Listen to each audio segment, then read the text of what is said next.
Maksyong morning po sa inyong lahat.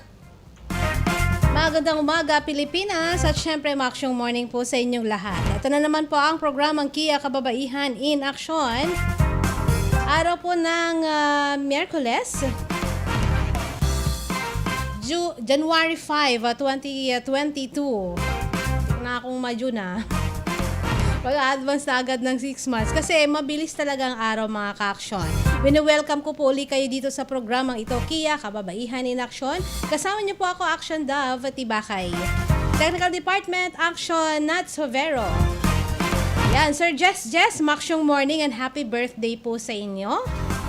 At kamusta naman ang planong pag-celebrate ng inyong kaarawan?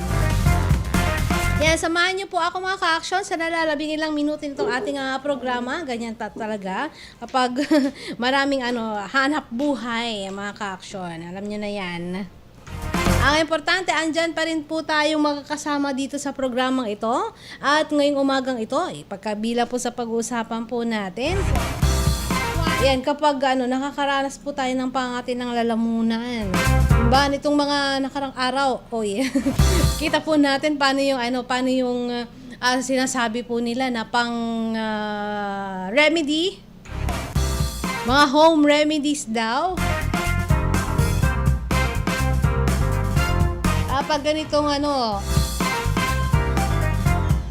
mga home remedies daw, kapag makati ang ating lalamunan, kung ano yung nakikita natin, merong candy and calamansi. Ano yung baka mamaya, yung brand ng candy na yun, hindi na rin natin mahanap. Ay, magkaubusan ng supply siya. Maski dyan sa may grocery, supermarkets, o sa mga tindahan. Kung yun nga talaga yung isa sa mga, pwedeng pang remedyo. Lalo po ngayon, di ba, tumataas po itong kaso ng COVID-19 na naman. Ito na yung kasi yung pinangambahan po nila na after ng holidays, baka tumaas daw po itong case nito. Text line po natin, 0922-852-1161. Facebook page, DWCM Action Radio Pangasinan. At ang aming Kia fan page, mga ka-action, pa-like and share na rin po ito.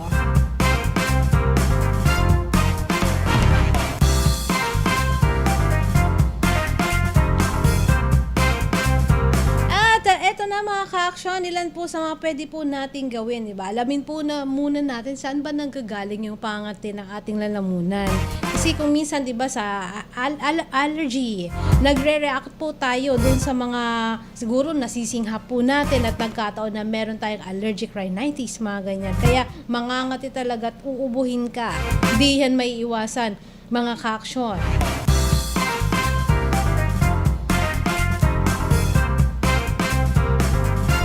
Etong allergic rhinitis, siya yung pinakakaraniwan na dahilan ng pangati ng ating lalamunan.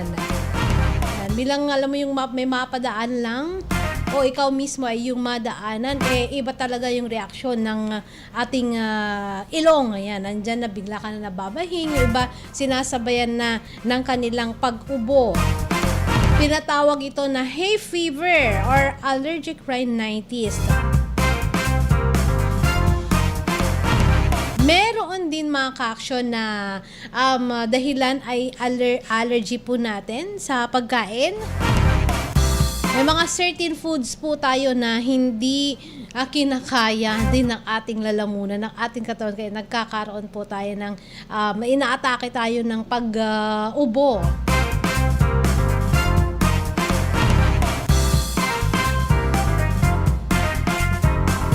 Ayan, yung allergic reactions po natin doon sa pagkain ay nang nangyayari kapag ang katawan po natin ay nagre-react sa ilang mga bagay, sa ilang pagkain na siguro unknowingly minsan, di ba? Hindi pala tayo aware na ito yung dahilan bakit tayo biglang naubo, biglang makatay yung ating lalamunan. At pwedeng harm sa ating pangangatawan. Yung reactions po natin, siguro yung reaction ng katawan natin, mga ilang minuto lamang. Doon sa iba, yung talagang mabilisan lang silang mag-react yung katawan nila sa mga allergies. Inaabot lang yan ng ilang minuto. Yung iba naman, kung hindi naman gaano, pero meron pa ring allergy sila, mga ilang oras, saka po magre-react yung kanilang katawan.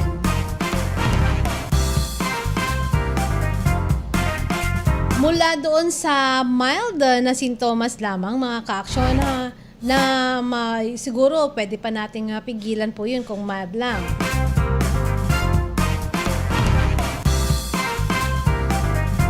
Pwedeng mild siya with symptoms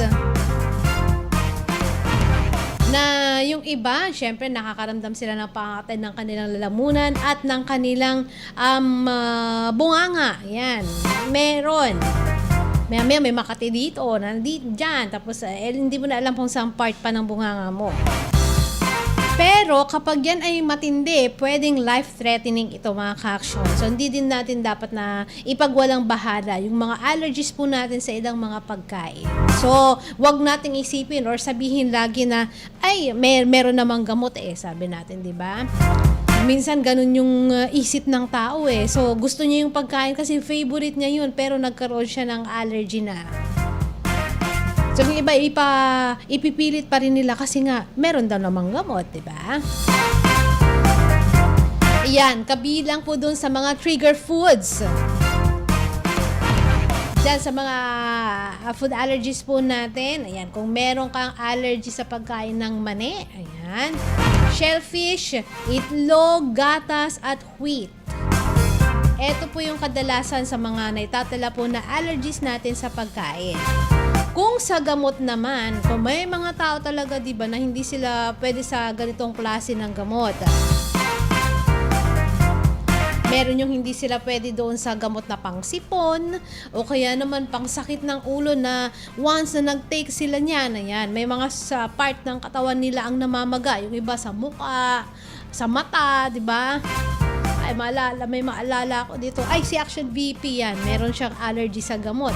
Si kasama din natin, si Action Walang. Dati, meron din siyang meron din siyang allergy sa gamot. Yung pangsakit ng ulo. Makaramihang mga tao nag-suffer din po sila dito sa allergy sa ilang mga medications. Kabilang dyan ang penicillin at iba pang antibiotics, hindi sila makapag-take po niyan. Or hindi, siguro bago pa sila mag-take ang mga yan, yun naman sa mga hospital, sinusubukan muna nila kung meron tayong allergy dito sa gamot na ito. Kung meron, ayan, syempre, magbibigay pa sila ng iba pang klase ng gamot na makakapagpakalma din siguro kung ano man yung kailangan po natin gamutin na hindi niya natitrigger yung ating allergies. Yung mga symptoms po ng drug allergy ay pwede nakasama dyan ang makating lalamunan na yan ay nag-uumpisa agad-agad pagka-take lamang, pagkainom po natin doon sa isang klase ng gamot. Ang isa pa, bacterial at viral infection, mga ka-aksyon. Yung tinatawag po nila na strep throat o kaya bacterial cases ng tonsillitis. So, kung meron kayo po nito, ayan, yung tonsillitis, pwedeng mag-umpisa yan sa pangati ng lamunan bago pa mag-progress po ito sa mas severe, mas matindi pa na klase ng sore throat. Yung mga viruses naman ay mga common colds, katulad ng common colds o kaya ng flu. Yung flu virus, pwede din na sila ang magdulot ng makating lalamunan. Kung ito ay cold or sipon lamang, yung pangangati ng ating lalamunan ay hindi siya magpo-progress. Pero mildly sore lang yung mangyayari po dyan. Pero kung ang katao ay meron siyang flu infection, yung kanilang siguro throat soreness po nila, alam mo yung meron na yung parang ang sakit na nung lalamunan mo. mas severe, mas matindi ang mga ito. Tapos yan ay sasamahan na po ng pagkakaroon ng lagnat, pananakit ng katawan at syempre minsan din dahil sa pag-ubo mo na rin yan, kasama na rin kasi yun, nagkakaroon na ng chest discomfort etong ating mga kaksyon. Yan, sa mga may acid reflux. Nangyayari din sa atin ito, acid reflux. Dahil ito yung pangate ng ating lalamunan na nang dahil sa stomach acid na, alam mo, umaakyat yan. Pumupunta doon sa food pipe po natin. At yan na po yung tinatawag po nila na heartburn.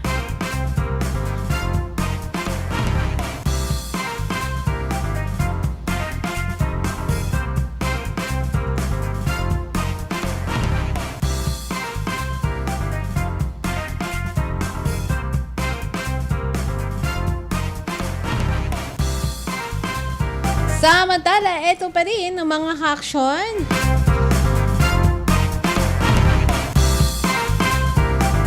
Ayan, natabayanan po natin na may pag-uulat sa labas ng ating himpilan sina Action Joyce Claire Guzman at si Ma'am Violi. Ayan, na sitwasyon dun sa mga lagay ng ating mga PNP stations. Tabayanan nyo lamang yan mga ka-aksyon. Papasok po yan dito sa ating program. So ituloy ko na muna ito. May mga siguro pwedeng sabi